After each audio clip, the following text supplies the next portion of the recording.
சிவ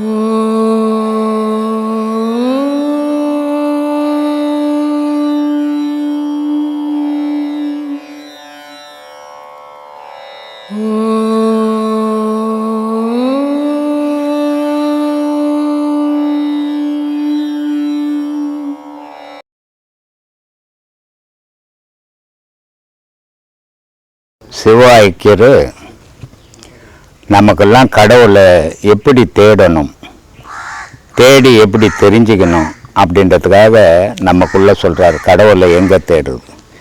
என்னிலே இருந்த ஒன்றை யான் அறிந்தது இல்லையே, என்னிலே இருந்த ஒன்றை யான் அறிந்து கொண்ட பின், என்னிலே இருந்த ஒன்றை யாவர்காண வல்லாரோ, என்னிலே இருந்து யான் உணர்ந்து கொண்டேனே. கடவுள் என்ற பொருள் எங்கெங்கேயோ தேடி அலைஞ்சு எங்கேயுமே காண முடியாமல் தன்னுடைய உடலுக்குள்ளவே நான் தேட ஆரம்பித்த பிறகு என்னிலே இருந்த ஒன்றை யான் அறிந்ததில்லை. முதல்ல நான் தெரிஞ்சுக்கல, அப்புறம் நான் என்னிலே இருந்த ஒன்றை நான் அறிந்து கொண்ட பின் அதனோடவே உறவு கொள்றேனே. அந்த மாதிரி உலக மக்கள் அனைவரும் இறைவன் என்ற ஒரு பொருளை தனக்குள்ளவே தேடுனீங்கன்னா அதை தெரிஞ்சுப்பீங்க, அதோட இணைஞ்சிடுவீங்க. அதுவே முக்தி மோட்சம் இதுக்கு வழிவகுக்கும் சொல்றார். அடுத்தது, நினைப்பதொன்று கண்டிலேன் நீ அல்லாது வேறில்லை, நினைப்புமாய் மறப்புமாய் நின்ற மாயை மாயையே, அனைத்துமாய் அகண்டமாய் அனாதிமுன் அனாதியாய், எனக்குள் நீ உனக்குள் நான் இருக்குமாறு எங்கனே. கடவுள் என்ற ஒரு நினைப்பு எப்படி வருது உனக்கு அப்படின்னா, கடவுளே உனக்குள்ளே இருக்கிறதால தான் கடவுள்ன்ற நினைப்பே உனக்கு உண்டாகுது. கடவுள்னு ஒன்று இல்லைன்னு சொன்னால் நினைப்பே உனக்கு ஒன்று, கடவுள்ன்ற நினைப்பே உனக்கு வராது. அதனால் கடவுளே உனக்குள்ளே இருந்து தான் நினைவை ஊட்டுறான். அதை மறக்கிறதும் இல்லை, நினைக்கிறதும் இல்லை. அது எங்கே மறந்து எங்கே நினைக்கிறது, ரெண்டுமே அதுவாகவே இருக்குது. இப்போ உடல் வேறு உயிர் வேறாக இருக்குது. உடல் விழுந்து போது உயிர் இல்லை. உயிர் இல்லாத போது அதை கடவுள் இருக்கிறார் இல்லை அப்படின்னு அது பேசுமா? பேசாது. அப்போ எப்போ பேசுகிறோம், எப்போ நினைக்கிறோம், எப்போ மறக்கிறோம்னா கடவுள் நமக்குள்ளவே இருக்கிற வரைக்கும் தான் நமக்கு அதெல்லாம் அந்த நினைப்பெல்லாம் உருவாகுது. அதனால் ஆராய்ந்து பார்த்து உங்களுக்குள்ளவே அதை அறிய முயற்சிகள் செய்யுங்க. அதை அடைஞ்சிடுவீங்க. அடைஞ்சிங்கன்னா நீங்களும் நிம்மதியாக இருக்கலாம், அடுத்தவங்களுக்கும் எடுத்து சொல்லலாம். இந்த கடவுள்ன்றது இது வேற அது வேற அப்படிலாம் கிடையாது. கடவுள்ன்றது ஒன்று தான். அறியும் அல்ல, அரணும் அல்ல, அப்புறத்தில் அப்புறம், கருமை செம்மை வெண்மை கடந்து நின்ற காரணம், துரியமும் கடந்து நின்ற தூர தூர தூரமே. கடவுள்கிட்ட கருப்பும் இல்லை, சகப்பும் இல்லை, வெள்ளையும் இல்லை, எதுக்கும் சேராத அது ஒரு தனித்த நிறம். அதுக்கு பேர் அரியும் கிடையாது, அரணம் கிடையாது, ஆனால் அது இல்லாத இடமும் கிடையாது. அதனால் அதை நம்ம தேடி அடையணும். இந்த மனித பிறவியாகப்பட்டது அதுக்காக தான் பிறந்தோம். இல்லைன்னா மற்ற ஜீவராசி மாதிரி நம்மளும் ஒரு ஜீவனாகவே வாழக்கூடாது. ஜீவன் அப்படின்னா மனுஷன் அர்த்தம், சிவம் அப்படின்னா கடவுள்னு அர்த்தம். ஜீவனாய் இருக்கப்பட்ட உயிரை சிவமாக மாற்றும் போது நம்மளும் கடவுளாக அடையலாம். கடவுள் என்றது ஏதோ ரொம்ப தூரத்தில் இருக்குது அப்படின்னு நினைக்காதீங்க. தூரம் தூரம் தூரம் என்று சொல்லுவார்கள் சோம்பர்கள். அது ரொம்ப தூரம் கடவுள் அடையிறது அப்படின்னு சொல்லுவாங்க. அப்படிலாம் கிடையாது. பாரும் பின்னும் எங்குமாய் பரந்த அப்பறம், ஊரும் நாடும் காடுமேடி உழன்று தேடும் ஊமைகள், நேரதாக உம்முள்ளே அறிந்துணர்ந்து சொல்லுமே அப்படின்றாரு. இது காடு மேடெல்லாம் தேடி திரிஞ்சு அடையிற பொருள் இல்லைப்பா. நேராக உனக்குள்ளவே நீ அறிஞ்சு அடுத்தவனுக்கு சொல்ல வேண்டிய விஷயம். அதை அறியாததால உன்னால அடுத்தவனுக்கு சொல்ல முடியல. நீயும் காடு மூடெல்லாம் அலைஞ்சு தேடிக்கின்னு இருக்கிற. தேடாம ஒரே இடத்துல உட்கார்ந்து உன்னையே உன் உயிரியே கவனிச்சீன்னாக்கா உண்மை உனக்கு விளங்கிடும். உலகத்தை பார்க்கும்போது உண்மை தெரியாது, பொய் தான் விளங்கும். ஏன்னா உலக தோற்றங்கள் ஒரு பொய்யான மாயை. அது நீ உன் உடலும் ஒரு பொய்யான மாயை. ஆனால் உனக்குள்ள இருக்கிற உயிரோ மெய்யான பொருள். அந்த மெய்யான பொருளை உணரணும்னா நீ உனக்குள்ளவே உன் மனசை செலுத்தணும். உலகத்து மேலே செலுத்தாமல் இருந்தேன்னா உண்மைகளை நீ தெரிஞ்சுக்கலாம். அதனால தான் அப்படி சொன்னார். நீல வீடு கட்டுவீர், நெடுங்கதவு சாத்துவீர், வாழ வேணும் என்றலோ மகிழ்ந்திருந்த மாந்தரே, காலன் ஓலை வந்தபோது கை கலந்து நின்றிடும், ஆலமுண்ட கண்டனார் பாதம் அம்மை பாதம் உண்மை. பெரிய வீடு கட்டுற, யமன் கூட வர முடியாது, ஒரு காற்று கூட நுழைய முடியாத அளவுக்கு வீட்டை கட்டுற. ஆனால் யம தூதருங்க வந்து உன்னை மோதும் போது நீ கீழே விழுந்து உன் உடல் விழுந்து உன் உயிர் உடலை விட்டு கழன்று ஓடி போகும்போது நீ கட்டின வீடு ஏது, நீ மகிழ்ந்த சந்தோஷம் ஏது? எதுவுமே இல்லையேப்பா. அதுக்குள்ள அந்த காலன் வந்து மோதத்துக்கு முன்ன அந்த ஆலமுண்ட கண்டனார் அறிஞ்சிட்டீன்னாக்கா உனக்கு உண்மையே உணர்ந்துடுவியப்பா நீ அப்படின்றார். அதனால ஒவ்வொரு ஞானிகளும் நமக்காகவே சொல்லியிருக்கிறாங்க. நெருப்பை மூட்டி நெய்யை விட்டு நித்தம் நித்தம் நீரிலே விருப்பமோடு நீர் குளிக்கும் வேத வாக்கியம் கேளுமேன். நெருப்பும் நீரும் மும்முலே நினைத்து கூற வல்லாரேல் சுருக்கமற்ற ஜோதியை தொடர்ந்து கூடல் ஆகுமே. காட்டில் குளத்தில் போய் குளிச்சுட்டு ஒரு யாகத்தை வளர்த்தி போகிறதால நீ கடவுளை அடைய முடியாதுப்பா. அந்த நீரும் நெருப்பும் உனக்குள்ளவே இருக்குது. நீ ஆராய்ந்து பார்த்தீங்கன்னா சுருக்கமற்ற சோதி உனக்குள்ளவே அந்த கடவுள்ன்ற சோதி தோன்றுமே, அதை நீ பார்க்கலாமே அப்படின்றாரு. இதை மாதிரி பல மகான்கள் பல விஷயங்களை நமக்கு சொல்லிட்டு போயிருக்கிறாங்க. அதெல்லாம் நம்ம உணராமல் எதையோ தேடிக்கின்னு உண்மை தெரியாமல் தேடி அலையிறதால நம்மளும் கெட்டு அடுத்தவனையும் கெடுக்கிறோம். அதனால் சொல்கிறாரு, இந்த உலகத்தை பார்த்து வாழும்போது எப்படிடா நீ வாழ்வ அப்படின்னு. ஆடு காட்டி வேங்கையை அகப்படும் ஆறு போல் மாடு காட்டி என்னை நீ மதிமயக்கல் ஆகுமோன்றாரு. காட்டில் ஒரு வேங்கையை பிடிக்கணும்னா ஒரு கூண்டு அடிக்கணும். அந்த கூண்டுக்குள்ளே ஒரு ஆட்டுக்குட்டியை விடணும். அந்த ஆட்டுக்குட்டி கத்துச்சுன்னா அந்த வேங்கை காட்டுக்குள்ளேருந்து வரும் ஆடை பிடிக்கிறதுக்கு. ஆனால் ஆடை பிடிக்க வந்த வேங்கை கூண்டுக்குள்ளே அகப்பட்டு மாட்டிக்கும். அந்த மாதிரி நீ மாட்டிக்க கூடாதுடா இந்த உலகத்தில். மாடு காட்டி என்னை நீ மதிமயக்கல் ஆகுமோ. அப்போது இந்த உலகம்ன்றது ஒரு அழகான மாடு மாதிரி. அதை காட்டி நீ அறிவை மயக்கிடலாமா? மயக்கக்கூடாது, நான் மயங்கவும் கூடாது. அதனால கோடு காட்டி யானையை கொன்றுரைத்த கொற்றவா, நல்ல வழியை காட்டி மதமென்ற மனமென்ற யானையை கொன்ற இறைவா, நீ எனக்கு வீடு காட்டி என்னை நீ வெளிப்படுத்த வேணுமே. என்னை நான் எப்படி வாழணுன்றது நீ தாயா முடிவு பண்ணணும். நீ என்ன இந்த நல்ல வீடு, நான் உண்மையான வாழ வேண்டிய வீடை எனக்கு காட்டு. இப்போ நான் வாழ்ந்துக்கின்னு இருக்கிற வீடு உண்மையான வீடு இல்லை அப்படின்றதுக்காக இதெல்லாம் நமக்கு இந்த அறிவுரைகள்லாம் சொல்கிறாங்க. இதையெல்லாம் கேட்டு நம்ம நல்ல ஞான மார்க்கத்தை நல்ல குருவை நாடி போலியான விஷயத்தில் போய் சேர்ந்து பாழாகாமல் உண்மையான ஞானத்தை தேடி அலைஞ்சி அதை அடையும் போது உன் மனமும் நிம்மதி, நீ இறைவனையும் சேரலாம். இதுகெல்லாம் தான் இங்கே வழி சொல்லிங்க. பிரம்மசூத்திர குழுவில் அதெல்லாம் வழி சொல்லிங்கிறோம். பிரம்மசூத்திர குழுவில் ஜாதி மதம் குலம் கோத்திரம் எதுவும் கிடையாது. நல்ல மனசு உள்ளவன் நல்ல மனிதனாக இருக்கணும். அது மட்டும்தான் இங்கே தேடுறோம். அதை தான் இங்கே சொல்லி கொடுத்துன்னுக்குறோம். வரவங்களுக்கும் அதை தான் நம்ம சொல்கிறோம். நீங்களும் இப்படி இருக்கணும், எந்த ஜாதி மதத்துக்கும் நீங்கள் அடிமையாகக்கூடாது அப்படின்னு சொல்லின்னுக்குறோம். அதனால் இனிமேல் இது வரைக்கும் வாழ்ந்த வாழ்க்கை எப்படியாவது போகட்டும். இனிமேல் வாழற வாழ்க்கை உங்கள் வாழ்க்கையும் இறைவனுடைய நினைப்பையும் வச்சு வாழ்ந்தீங்கன்னா உங்களுடைய வாழ்க்கை அமைதியாகவும் இருக்கும், சிறப்பாகவும் இருக்கும். நன்றி, வணக்கம். நித்தம் நித்தம் நீரிலே விருப்பமோடு நீர் குளிக்கும் வேத வாக்கியம் கேளுமீன். நெருப்பும் நீரும் மும்முலே நினைத்து கூற வல்லாரேல்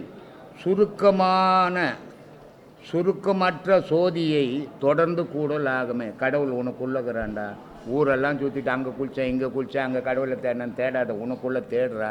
சுருக்கமான சோதிக்குள்ளே நீ போய் கலந்துடோடான்ற இல்லையா?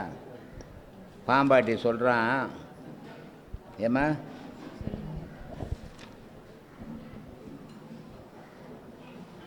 மூச்சு மனிதனுக்கு முன்பக்கம் போயின்னுக்குது. இது பின்பக்கம் போகணும். பின்பக்கம் போனால் என்ன ஆகும் அப்படின்னா, கீழகிற விந்துவை மேலே தூக்கின்னு போகும். கீழகிற விந்து சக்தி, மேலகிற நாதம் சிவம். அப்போது சக்தியும் நாதமும் சேர்ந்ததுன்னு சொன்னால், ரெண்டும் சேர்றதுக்கு நீ புள்ள காரணமாக இருந்தீன்னா, ரெண்டும் சேர்ந்தால் உன்னை ரோட்டில் விடுமா? அதனால் உன்னை தனக்குள்ளே அணைக்கும் போது அதாண்டா முக்தி மோட்சம் அப்படின்றான். அதனால் சொல்கிறாரு, மூல நாடி தண்ணிலே முளைத்தெழுந்த சோதியை 4 நாழி உம்முள்ளே நாடியே இருந்த பின் பாலனாகி வாழலாம், பரபிரம்மம் ஆகலாம், ஆலமுண்ட கண்டனார் அம்மை பாதம் உண்மையே. கடவுள் மேலே சத்தியம் பண்ணி சொல்கிறேன்டா அப்படின்னு சொல்கிறாருமா. சொல்லுமா. மாடு கன்று செல்வமும் மனைவி மைந்தர் மகிழவே மாட மாளிகை புறத்தில் வாழுகின்ற நாளிலே ஓடி வந்து கால தூத சடுதியாக மோதவே உடல் கிடந்து உயிர் கழன்று உண்மை கண்டும் மாறவில்லையே. வந்து இடித்த உடனே மாடு மாளிகை பொண்டாட்டிக்கு இது கட்டுறான், அது கட்டுற, பிள்ளைங்களுக்கு இதை சேர்த்து வைக்கிறியே. ஆனால் தூதருங்க வந்து இடிக்கும்போது உடலை கீழே விழுந்து உடல்லேருந்து உயிர் பிரிஞ்சு போகிறத பார்த்துன்னு இருந்தோம். இனியும் திரும்பவும் அதையே செய்துன்னுக்கிறீங்களே, மாற மாட்டேன்றீங்களே அப்படின்றார் இல்லையா? இதெல்லாம் சொல்லிவிட்டு எல்லாம் சொன்னேன் இல்லை? நான் சொன்னேனா இல்லையம்மா? சொன்னீங்க ஐயா. ஆமாம், எல்லாம் சொல்லிட்டேன். இங்கே போயிச்சது. நாரும் மீனை நல்ல தண்ணீரில் பல முறை கழுவினாலும் அது நாற்றம் போகுமோ அப்படின்றார் இல்லையா? எத்தனை தண்ணி ஊற்றி அதை கழுவினாலும் அதனுடைய நாற்றம் போகாதுடா. அந்த மாதிரி இந்த கெட்டுப்போன மனுஷனை எவ்வளோதான் சொன்னாலும் அவனுடைய புத்தி போகாதுடான்றான். அதனால் சொல்கிறான், நாறு மீனை பலதரம் நல்ல தண்ணீரில் நாளும் கழுவினாலும் நாற்றம் போமோ, கூறுமுடல் பல நதி ஆடி கண்டதால் கொண்ட கோலம் நீங்காதென்று ஆடு பாம்பேன்றான். நீ போட்ட விஷம் உன்னை விட்டு போகாதுடா. எத்தனை நதியில் போய் நீ நீராடினாலும் உனக்கு ஒரு புண்ணியமும் கிடையாது. உனக்குள்ளே இருக்கிற பாவமும் புண்ணியமும் தான் முடிவு பண்ணோம், நதி புண்ணியமாக முடிவு பண்ணாதுடான். இந்த உண்மையெல்லாம் தெரியாமல் கடவுள் வழிபாடுன்றதுனால ஒரு பயனும் கிடையாது. உண்மைகளை உணர்ந்து வாழ்ந்தால் உங்களுக்கு நல்ல வழி கிடைக்கும். அதனால் ஒவ்வொரு மனிதனும் ஆன்மீகம்ன்றது அன்போடு செயல்புரியணும். ஆண்டவன்றதை எந்த நேரமும் இறைவன் வரணும், அதுக்காக நான் காத்திருக்கிறேன்ற மன ஏக்கம் இருக்கணும். அப்படி இருந்தால் உங்கள் வாழ்க்கையில் அமைதி கிடைக்கும். ஆனால் அதை விட்டுட்டு எந்த நேரமும் உலக விஷயத்திலே ஈடுபடும் போது மனசுக்கும் அமைதிகள் இல்லை, உங்கள் வாழ்க்கையிலையும் அமைதி இல்லாமல் போகுது இல்லையா? இந்த தமிழ்நாட்டில் இருக்கிற மக்கள் ஒரு துன்பமும் கிடையாது. இந்தியாவில் இருக்கிற மக்களுக்கு ஏதோ போகிறாங்க, 4 ரூபாய் சம்பாதிக்கிறாங்க, ஏதோ சாப்பிட்றாங்க, ஏதோ வாழ்ந்துன்னுக்கிறாங்க, ஒரு தைரியத்தோடு வாழ்கிறாங்க. இது ஏன் உயிர், ஏன் வீடு, ஏன் சொந்தம், ஏன் மக்கள் அப்படின்னு வாழ்ந்துன்னுக்கிறோம்.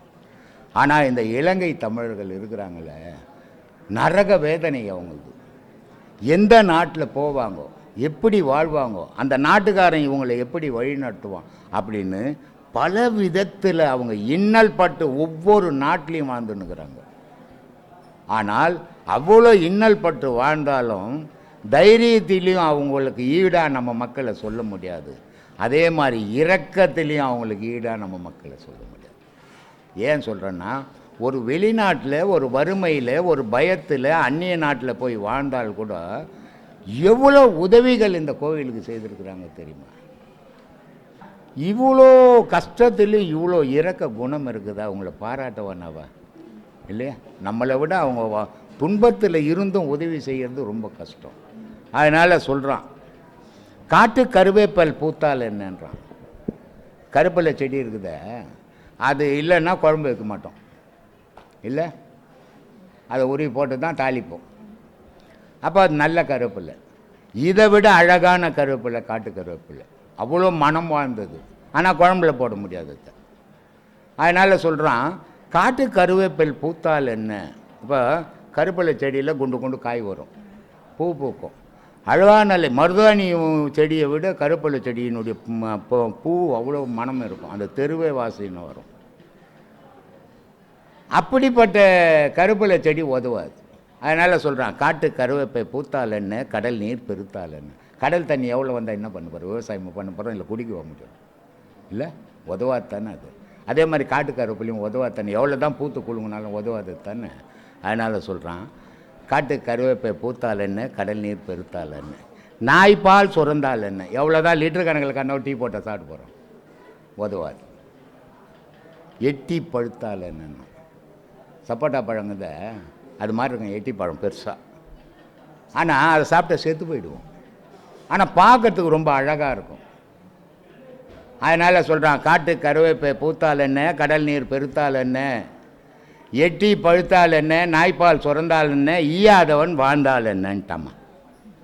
தர்மம்ன்றது ஒன்று பண்ணாதவன் இந்த பூமியில் இருக்கிறதும் ஒன்று தான், சாகிறதும் ஒன்று தான்ட்டான், இல்லை. ஆனால் அதை அவங்க பண்ணின்னுக்கிறாங்க.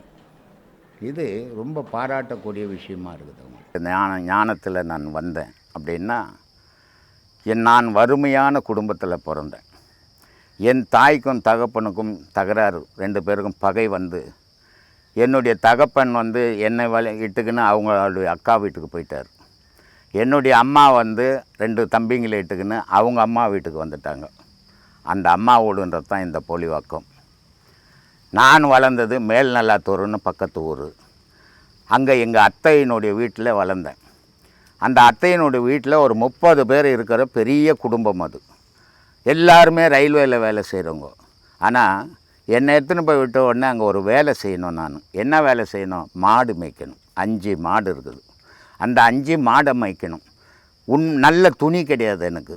அவங்க போட்டு கழட்டி கொடுத்த துணியை தான் நான் போடணும். சாப்பாடு அந்த 30 பேர் சாப்பிட்ட பிறகு நான் இலை வச்சு காத்திருந்து அப்புறமா கூப்பிட்டு சாப்பாட்டை போகிற பிறகு அதை சாப்பிடணும். அதை சாப்பிட்டு அங்கே படுக்க முடியாது, படுக்க இடையில, ஏன்னா அந்த பசங்க அவ்வளோ தொந்தரவு கொடுத்துருவாங்க. அதனால் அடுத்தவங்க வீட்டாண்ட போய் படுப்பேன். அப்போது இந்த மாதிரியான துன்பத்தில் இறைவன் இருக்கிறானா இல்லையா? இறைவன்றவன் ஏன் ஒருத்தரை நல்லா வச்சுக்கிறான், என்னை ஏன் இப்படி பண்ணான்? அப்போ எல்லாரும் இறைவன் இறைவன் சொல்கிறாங்களா, பொய் சொல்கிறாங்களா, இல்லை நிஜம் சொல்கிறாங்களா? இந்த ஆராய்ச்சி 8 வயசில் துவங்கி இன்றைக்கி 72 வயசு வரைக்கும் ஆராய்ந்தாங்க. கிட்டத்தட்ட 60 வருஷம் அதை பற்றி ஆராய்ஞ்சி என்னுடைய துன்பத்துக்கு கடவுளே காரணம் இல்லை. நான் போன பிறவியில் செய்த நன்மை தீமைகள் தான் இந்த பிறவியினுடைய வாழ்க்கையின் தொடர்பு. அப்போது அதை என்ன செய்யணும், நம்ம அதை ஒழிக்கணும். அந்த பாவத்தை ஒழிச்சா நம்ம புண்ணியத்துக்கு வரலாம். அப்போ பாவத்தை எப்படி ஒழிக்கிறது? தர்மத்தால் ஒழி. பாக்கெட்டில் 10 ரூபா வச்சுக்கிற, 10 பேருக்கு நல்லதை செய். 10 ரூபா 10 பேர்கிட்ட பிடுங்காது, அது பாவம் வந்து சேரும். இந்த பணத்தால் பாவம் வந்து சேரும், பணத்தால் பாவத்தை அழிக்கலாம் அப்படின்றத உணர்ந்து நான் சம்பாரித்த அத்தனையும், நான் மாடு மேய்ச்சேன், அதுக்கப்புறம் டெய்லரிங் வேலை செய்தேன், அதுக்கப்புறம் ரயில்வேயில் வேலை செய்தேன், 70,000 ரூபாய் சம்பளம் வாங்கினேன். ஆனால் இன்றைக்கி எனக்குன்னு எதையுமே வச்சுக்கல, என் பேரில் எதுவுமே பென்ஷனை தவிர எதுவுமே இல்லை. நான் சம்பாரித்த பணம் அத்தனையும் உலகத்துக்காக செலவு பண்ணணும், அந்த தர்மத்தை பண்ணணும், என்னுடைய பாவம் அதால் அழிக்கப்படும் அப்படின்னு ஆயிடுச்சேன். இன்றைக்கி உயர்ந்த இடத்துல இருக்கிறேன். பல ஆயிரம் பேர் சீடர்களாக இருக்கிறாங்க, பல நாட்டிலேருந்து வராங்க. அவங்களுக்கும் அறிவுரை சொல்கிறேன், தர்மத்தை பண்ணுங்க, பாவத்தை அழிக்கணும்னா தர்மம் பண்ணுங்க. தர்மம் மட்டும்தான் உங்களை எந்த நேரத்துலையும் காப்பாற்றணும். அதுக்கு தான் சிவவாய்க்கர் சொல்கிறார், மாடை மனை கூட கோபுரங்கள் கூட வருமோ, ஓடியிட்ட பிச்சையும் முகந்து செய்த தர்மமும் சாடிவிட்ட குதிரை போல் வருமேன்றான். மரணத்தில் பெரிய பணக்காரன், ஆனால் உன் பணம் காப்பாற்றாது. நீ நிறைய சொந்தக்காரங்க, யாரும் காப்பாற்ற முடியாது. உன் பிள்ளைகள் இருக்கிறான், பெண்டாட்டிக்கு இதை காப்பாற்ற முடியாது. உன் மரணத்தில் தர்மம் மட்டுமே காப்பாற்றும் அப்படின்றத ஆணித்தரமாக எல்லா சீடர்களுக்கும் சொல்லி கொடுத்துன்னு இருக்கிறேன். அதுதான் வழி நடத்தின்னு இருக்கிற சாமி. பிறவி பயன். ஒரு மனிதன் பிறந்து ஒரு மனுஷனுக்கு சட்டை தச்சு போடுற மாதிரி இந்த உடலாகப்பட்டது ஒவ்வொரு முறையும் விழுந்து, ஒவ்வொரு முறையும் உயிர் பிரிந்து, ஒவ்வொரு முறையும் ஒரு உடல் எடுத்து வாழுது. இது இந்த பிறவியாகப்பட்டது தொடர்ந்துக்கினே வருது. இந்த பிறவியில் 10 பேர் சந்தோஷமாக இருக்கிறோம், 50 பேர் துன்பத்தில் இருக்கிறான். இந்த 50 பேர் எனக்கு பிறவியே வானான்றான், 10 பேர் பிறவியே ஓனோன்றான். ஆனால் இவனுடைய நினைவால் இந்த பிறவி முடிக்கிறது கிடையாது. இந்த பிறவி முடியணுன்னா என்ன பண்ணணும் அப்படின்னு சிவவாக்கியர் ஒரு பாடல் சொல்கிறார். கறந்த பால் முளை புகா, கடைந்த வெண்ணெய் மோர்புகா, உடைந்த சங்கின் ஓசை உட்புகா, உதிர்ந்த காய்கனி மரம்புகா, இறந்தவர் பிறப்பதில்லை என்றார். அப்போ யார் பிறக்கிறதில்ல அப்படின்னா, மாடுன்னு இருந்தால் மடியில் பால் இருக்கும், கறந்துட்டா திருப்பி ஊற்ற முடியாது. சங்குன்னு இருந்தால் ஓசை இருக்கும், கீழே வச்சா கூட உஸ்ஸுன்னு ஒரு சவுண்டு வரும், அதை தூளாக உடச்சிடணும், அப்போ சவுண்டு வராது இல்லையா. மோருன்னு இருந்ததுன்னா அதில் வெண்ணெய் இருக்கும், கடைஞ்சி எடுத்துட்டா தான் திருப்பி அந்த வெண்ணெயோடு அது ஒட்டாது. அது வரைக்கும் அந்த வெண்ணெயில் மோரில் தான் வெண்ணெய் இருக்குது. அதே மாதிரி மரங்கள் இருந்ததுன்னா காய்கனி இருக்க தான் செய்யும், அறுத்துட்டா திருப்பி ஒட்ட முடியாது. அதே மாதிரி மனத்தில் இருக்கிற ஆசையை அறுத்துட்டால் பிறப்பு இல்லை. அதனால தான் அதை சொல்கிறார், இறந்தவர் பிறப்பதில்லை. இப்படிப்பட்டவன் இறந்தான்னா மறுபடியும் அவன் பிறப்பு எடுக்கிறதில்ல. அந்த பிறப்பாகப்பட்டது எந்த இறைவன்லேருந்து இந்த ஆன்மா வந்ததோ அந்த ஆன்மா இறைவனோட கலக்கும் போது இவனுக்கு பிறப்பு இல்லாமல் போகுது. இல்லைன்னா இங்கே உலகத்திலே பிறந்து உலகத்திலே செத்து உலகத்திலே உழண்டுன்னு இன்பமும் துன்பமும் மாறி மாறி வாழ்ந்துன்னு வரும். அப்போ அந்த செயலுக்கு வழி தெரிஞ்சு நம்ம அதில் பயணம் பண்ணோம்னா பிறப்பை தவிர்க்க முடியும். பிறப்பை தவிர்க்கிறதுக்கு தான் ஞான மார்க்கம் தேவை. பிறப்பில்லாத இன்ப துன்பத்தோடு வாழனா பக்தியே போதும். சொல்லுங்கள் சுவாமி. இன்றைய காலகட்டத்தில் நமக்கு ரொம்ப ரொம்ப அவசியமாக தேவைப்படுறது நிம்மதி. இதை தேடி தான் மனுஷங்க ஒவ்வொரு கோவிலுக்காக போய் சுற்றி அலையிறாங்க. இது கிடைக்கிறதுக்கு நம்ம என்ன பண்ணணும்? நிம்மதின்றது இன்றைக்கி மனுஷனுக்கு கிடைக்கிறதே கிடையாதும்மா. ஆனால் ஒப்புக்கு தேடி நிற்கிறான், நிஜத்துக்கு தேடுறதில்லை. எனக்கு நிம்மதி இல்லைங்கன்னு மனுஷன் சுற்றி கோயில் குளங்கள்லாம் சுற்றுறான், எங்கெங்கேயோ சுற்றி பார்க்குறான். ஆனால் நிம்மதி கோயிலில் விற்கல இல்லையா. அதனால் அங்கே போனால் நிம்மதி கிடைக்காது. நிம்மதின்றது உன் மனசுக்குள்ளவே இருக்குது. அந்த நிம்மதியை நீ தேடினா நீ நிம்மதியாக இருக்கலாம். நிம்மதின்றது என்னன்னா, பற்று இல்லாமல் இருந்தீன்னா நீ நிம்மதியாக இருக்கலாம். எல்லாத்து மேலேயும் பற்றை வச்சிங்கன்னா நிம்மதியை இழந்துடுவேன். இப்போ ஒரு பதவியிலேயே நான் இருந்து பழக்கப்பட்டுட்டேன். இப்போ எனக்கு பதவி போச்சு. பதவி எப்போ போச்சோ அப்போவே நிம்மதி போச்சு. அப்போ எனக்கு என்ன வேணும்? நிம்மதி வேணும்னா பதவி வேணும். என்கிட்ட பணம் இருந்தது, பணம் இருக்கிற வரைக்கும் நான் நிம்மதியாக இருந்தேன். என்கிட்ட இந்த பணம் போயிடுச்சு, நான் நிம்மதியை இழந்துட்டேன். அப்போது நிம்மதின்றதை வெளியே தேடுற வரைக்கும் அவனுக்கு கிடைக்காது. அவன் மனசுக்குள்ளே தேடணும் நிம்மதி எது இருக்குது போதும் அப்படி நினச்சிட்டான்னா நிம்மதி. ஆனால் உலகம் ஃபுல்லாக தேடுறவனுக்கு நிம்மதி எப்பவுமே கிடைக்காதுமா. சுவாமி, ஒரு சிலர் வீட்டுங்களில் நிறைய அசம்பாவிதங்கள் நடக்கும், அதனால அவங்களுக்கு மனக்கவலையாகவே இருக்கும்.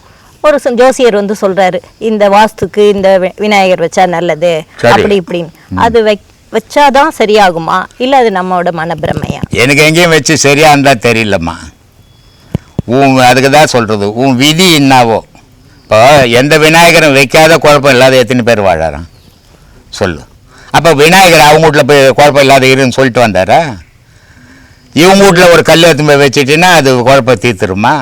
குழப்பம்ன்றது உனக்குள்ளகுது. இந்த குழப்பம் ஏன் ஏற்படுது, எதுக்காக ஏற்படுது, அது காரணத்தை அறிஞ்சிட்டின்னா நிம்மதியாக இருக்கலாம், சந்தோஷமாக இருக்கலாம். பிள்ளையார் மதியம் பண்ணி வைக்க மாட்டார். இது வாஸ்துன்ற பேரில் அவன் பொழப்பு தொழில் பண்ணுறான். இதுக்கு அடிமை நீ ஆகிட்ட, அதனால் கொடுத்துட்டு வச்சுக்கோ 2 பிள்ளையாரை.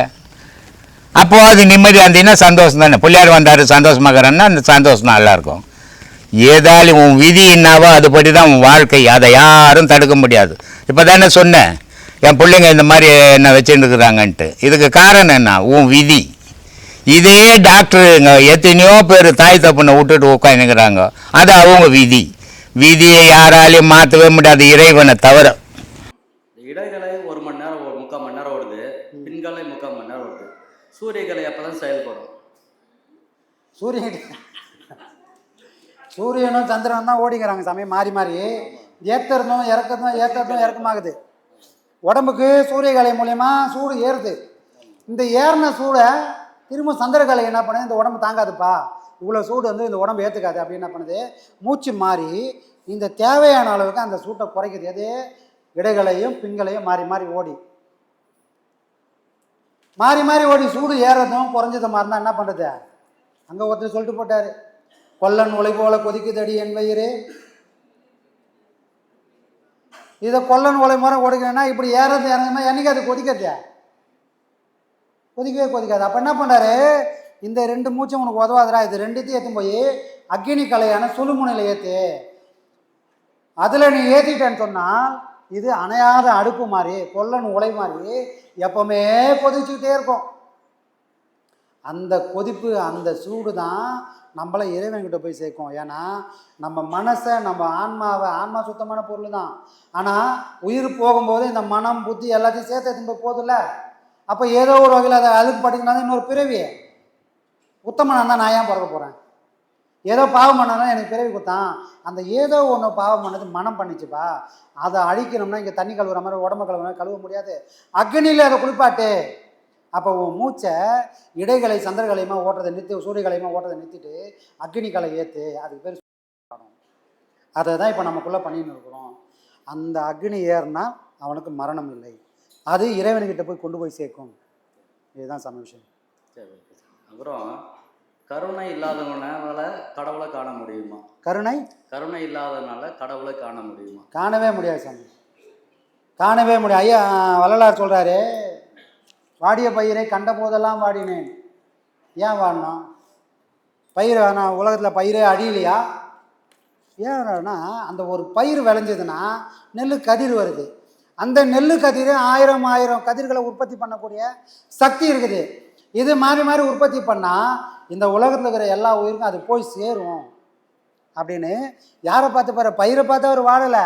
இந்த பயிர்னால வெளியக்கூடிய போகத்தை அனுபவிக்கக்கூடிய இந்த உயிரெல்லாம் நல்லா இருக்குமே அப்படின்னு அவர் கருணை வச்சதுனால தான் அவரே அக்னியாக நிற்கிறார். அவருக்கு சும்மா வந்துடல, அவர் பாடம்லாம் பண்ணலை, ஆனால் அவருக்கு இறைவனோட அருளால் பிறவிலே அது தொடருது. அண்ணன் என்ன பண்ணுறாரு, அண்ணா உபசங்கம் பண்ணுறாரு. வீடு வீடாக போய் வசதியானவங்க என்ன பண்ணுவாங்க, என் வீட்டில் வந்து ஒரு நாள் வந்து பிரச்சனை இது பண்ணுங்க, சத்சங்கம் பண்ணுங்க, சத்சங்கம் பண்ணால் நான் எல்லாரையும் கூட்டி சாப்பாடும் போடுவேன், இறைவனோட அருள் எல்லாருக்கும் போய் சேரட்டும், இறைவனை பற்றி எல்லாம் தெரிஞ்சுக்கணும். அவங்க அண்ணனை வச்சு கூப்பிட்றாங்க. அங்கே இருக்கிற செட்டியார்மார்கள் நல்லா வசதி படைச்சவங்க. ஒரு நாள் அண்ணனுக்கு உடம்பு சரியில்லை. அண்ணனுக்கு தம்பி என்ன பண்ணுறாரு, தம்பி நேராக போ, எதுவும் பேசாத, உனக்கு எதுவும் தெரியாது, நீ எதுவும் படிக்கலை, நேராக போ, கற்பூரம் ஆதாரத்தி காட்டு, கம்முன்னு வந்துடுறாண்ணா என்ன அப்படின்றாரு. சரிப்பா, சரிண்ணா, சரியாண்ணா அப்படின்ட்டு போகிறாரு. போனவர் அங்கே என்ன பண்ணுறாரு, யார்ப்பா, இந்த மாதிரி அண்ணனுக்கு உடம்பு சரியில்லை, நான் தான் வந்திருக்கிறேன், என்ன அமிச்சார் என்ன? நீயா? பார்த்தா சின்ன உருவம், நீயா? நீ என்ன பண்ணுவ அப்படின்னாரு. என்ன ஒன்றும் சொல்லலை, இந்த மாதிரி ஐயாவுக்கு வந்து ஆரத்தி எடுத்து 2-3 பாட்டை பாட சொல்லியிருக்காருன்னு. அப்படியே பாட்டெல்லாம் பாட தெரியுமா? பாடுவேன் அப்படின்னு அவர் பேச ஆரம்பித்த உடனே இவரை ஏதோ துரும்பு மாதிரி நினச்சவங்க அண்ணாந்து பார்க்க அளவுக்கு ஆக்கிட்டார். புரியுதுண்ணா? அப்போ இந்த நிலைக்கு காரணம்னா இது இயற்கையாகவே சிலருக்கு மட்டுமே கிடைக்கும், கிடைக்காதவங்களுக்கு விட்டுடலாமா? முயற்சி. எல்லாருக்கும் இந்த சக்தி இருக்குது, ஆனால் குடுப்பனை இல்லை. குடுப்பனை இல்லாமல் போனது காரணம் அவன் கர்மா அவனை தடுக்குது. நல்ல குரு கிடைச்சிடார், நல்ல பாடம் கிடைச்சிடார், ஆனால் முன்னேறவே முடியல சாமி. அப்படின்னா என்ன அர்த்தம்னா அவன் வினை அவனுக்கு முன்னாடி போய் நின்று அதை மறைக்குது. சரிங்களா? இதெல்லாம் நடக்கக்கூடாதுன்னா வள்ளலார் சொன்ன மாதிரி கருணையோடு இருக்கணும். கருணை உள்ளவன் அடுத்தவங்க துரோகம் பண்ண மாட்டான், எப்போ ஆட்டையை போடலான்னு நினைக்க மாட்டான். இப்போ ஆசத்தமே ஆட்டை போகிறவங்களாம் இருக்கானே, ஆளை ஆட்டையை போகிறதெல்லாம் போய் ஆசிரமத்தையும் ஆட்டையை போடலான்னு நினைக்கிறவங்களாம் இருக்கிறான். அப்போ என்ன அர்த்தம்? இந்த பாடம் அவனுக்குள்ள தேங்காய் தண்ணி மாதிரி கருணை தேங்கி வைக்கணும். ஐயா சொல்வார், தேங்காய் கருணை வெள்ளம் தேக்கி இருந்து உண்பதற்கு. நீ பண்ணக்கூடிய பாடம் உனக்கு கருணை என்ற செல்வத்தை உனக்கு உச்சியில் சேர்த்து வைக்கும்பா. அந்த அமுதத்தை நீ மேல்நிலைக்கு ஏறுமா தான் சாப்பிட்ணும். தேங்காய் கருணை வெள்ளம் தேக்கி இருந்து உண்பதற்கு. யார் ஊரில் இருக்கிறவன் இல்லை, நீயே அந்த கருணையை உண்ப. இந்த பாடம் அவனுக்குள்ளே போச்சுன்னா இந்த மாதிரி ஒரு எண்ணம் வருமா? எங்கே தடுமாறுனா இந்த மாதிரி ஆகும் அப்படின்னா, உழைப்பை கொடுத்ததுக்கு ஒரு தெய்வம் சாட்சியாக நிற்குது, அந்த தெய்வம் நம்மளை பார்க்குதுன்னு சொன்னால் இந்த தடுமாற்றமே வராது. கொடுத்தவர் போயிட்டாரு, நமக்கு என்னங்க, நமக்கு தான் எல்லாம் கிடைச்சிச்சு அப்படின்னா கொடுத்தவரால் எல்லாத்தையும் வாங்கவும் முடியும்.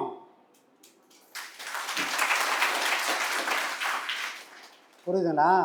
அங்கே கற்பூரம் ஆரத்தி ஏற்றி கொடுக்குறது ஏதோ சாதாரண விஷயம் இல்லை. நீ சத்தியம் பண்ணாலும் அங்கே சத்தியம் வாங்குறாங்க. யாரை சாட்சியாக வச்சு? குருநாதரை சாட்சியாக வச்சு.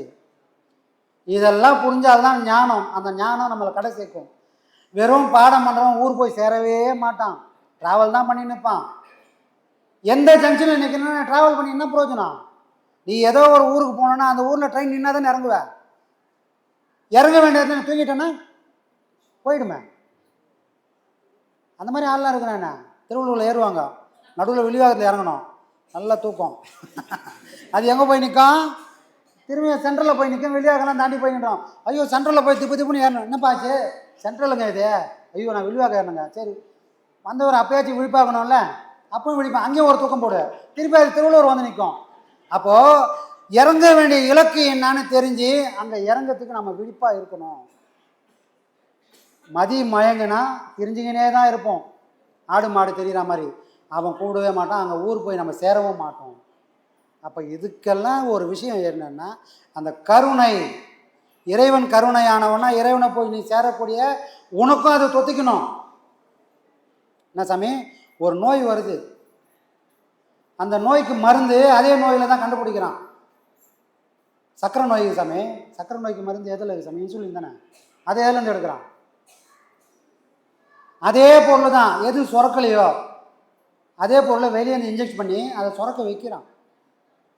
அந்த மாதிரி இறைவன் எப்படிலாம் இருக்கிறவனோ அப்படிலாம் நீ மாறினால் மட்டும்தான் அவனை போய் சேர முடியும். அவன் எண்ணெயாகவும் நான் தண்ணியாகவும் இருந்தால் இது எப்போவும் சேராமல் பிறக்கிறதும் சாவறதும் பிறக்கிறதும் சாவறதுமாகவே இருக்கும். எனக்குள்ளே அன்பு ஊற்றெடுக்கணும். நான் அவனை பற்றி நினச்சாலே என் கண்ணு கலங்கணும். அந்த கண்ணு தான் இறைவனை காட்டி கொடுக்க போகுது. அந்த கண்ணீர் தான் அதுக்கான அடையாளம். நான் உன்னை விட்டு பிரியலப்பா, நீ என்னை விட்டு பிரியலன்றது சாட்சி அந்த கண்ணீர் தான். வேறு அக்ரிமெண்ட்டே கிடையாது. வாய் வார்த்தை அங்கே தேவையே கிடையாது. நினச்சா இந்த கண்ணீர் சுரக்கணும். ஒரு மாடு கூட தான் குட்டிக்கு பால் கொடுக்கலன்னா, அது குடிக்கலைன்னா இது தானாகவே மடியிலேருந்து பால் சுட்டும். ஏன்? அந்த குட்டி மேலே அதுக்கு இருக்கிற பாசம், அந்த கருணை. ஐயோ அந்த குட்டி சாப்பிட்லன்னா என்ன ஆகும் அப்படின்ற அந்த வேதனை தானாகவே அது பால் மடியிலேருந்து பால் கறக்கும். யாரும் கறக்க வேண்டிய அவசியம் இல்லை. அந்த மாதிரி உன் மனசும் பக்குவப்பட்டா உனக்கும் கருணை சுரக்கும். அந்த கருணையான மனம் தான் அவங்ககிட்ட போய் சேர்க்கும். சரிங்களா சாமி? Okay sir. இல்லை சார், இந்த அகப்பை சித்தர் சொல்கிறாரு, அகப்பை சித்தர் ஒரு கேள்வி கேட்குறாப்புல, எத்தனை காலம்தான் அகப்பே யோகம் யோகம் இருந்தால் முத்தானும் ஆகாயடி அது இந்த மோட்சம் கிடையாதுன்னு சொல்லி பாருது. அப்போ யோகம் செய்தால் மோட்சம் கிடைக்காதா? யோகம் செஞ்சால் மோட்சமே கிடைக்காது. எல்லாரும் அப்படி தான் தப்பாக நினச்சிங்கிறாங்க. யோகம் செய்யறதுனால யாரும் மோட்சத்துக்கே அடைய போகிறதில்ல சாமி. இப்போ யார் தான் அடையுது? அப்போ எதுக்கு தான் யோகம் பண்ணுறதுன்னா, யோகத்தோட பலனை நீ அனுபவிக்கணும். வெறும் யோகம் பண்ணால் உனக்கு ஆணவம் தான் வரும். எனக்கு எல்லாமே தெரியும், என் குருநாதன் எனக்கு எல்லாமே கொடுத்துறாரு, நானும் குருவும் ஒன்று அப்படின்ற ஆணவம் வந்துடும்டா. ஆனால் யோகம் பண்ணி அந்த அனுபவத்தை நீ சுவைக்க ஆரம்பிச்சிடனா, இதை கொடுத்தவன் சாதாரண ஆள் இல்லை, இறைவன் அப்படின்னு நீ நினச்சிட்டனா அங்கே என்ன வரும்? இந்த யோகம் அப்படி ஒரு நிலையை காட்டி கொடுக்கணும், அப்படி ஒரு அனுபவத்தை உனக்கு காட்டி கொடுக்கணும். அப்போ என்ன ஆகும்? நீ ஒரு ஜீரோன்னு அதை காட்டணும். நான் எனக்குள்ளே இருக்குது, நான் யார் தெரியுமா, இந்த ஊரில் நான் பெரிய ஆளுன்னு அவனா சொன்னானா அவன் ஆணவம் குடிக்கொண்டு இருக்குது, அங்கே இறைவன் இல்லை. யோகம் நீ ஒன்றுமே இல்லைடா, நீ ஒரு ஒன்றுத்துக்கும் உதவாத ஜீரோடான்னு அவனுக்கு அவனை உணர்த்துனா அந்த யோகம் தான் அவனுக்கு ஞானத்தை காட்டும், அதுதான் தெய்வத்தை காட்டும். அப்போ யோகம் பண்ணக்கூடியவங்களாம் தகுதி என்னப்பா அப்படின்னா, நான் ஒன்றுமே இல்லைன்னு அவனுக்கு என்னைக்கு தோணுதோ அன்றைக்கி அவங்க பூரண ஞானம் அடைஞ்சிட்டாங்க. வெறும் யோகம் ஞானமே கிடையாது சாமி. 8000 ஆண்டு யோகம் இருப்பினும் கண்ணார் அமுதனை கண்டார் இல்லை. 8000 வருஷம் எண்ணி சொல்ல முடியாத வருஷம் யோகம் இருந்து கண்ணார் அமுதனை ஏன் காணல? அவன் இந்த கண்ணில் மணி மாதிரி இருக்கான்னு அவனுக்கு தெரியல. அவன் எதிரில் பார்த்துக்கிறான்பா, நீ பார்க்கல, அவன் உனக்குள்ளே உட்காந்து பார்க்குறான். இந்த கண்ணின் மணியை, கண்ணு வெறும் கண்ணு பார்க்காது, இந்த கண்ணில் மணியாக அவன் இருந்தால் மட்டும்தான் எதிர்க்க பார்க்கக்கூடிய காட்சி கிடைக்கும். அதை யோகம் பண்ணக்கூடிய உணரணும். இந்த பக்குவத்தை அந்த யோகம் தரணும். கல் மாதிரி இருக்கிற இந்த மனசு களிமண் மாதிரி எதை ஒன்றா செய்யலாம்ப்பான்ற பக்குவத்துக்கு வந்தால் அதுதான் இறைவனை காட்டி கொடுக்கும், வெறும் பாடம் காட்டாது.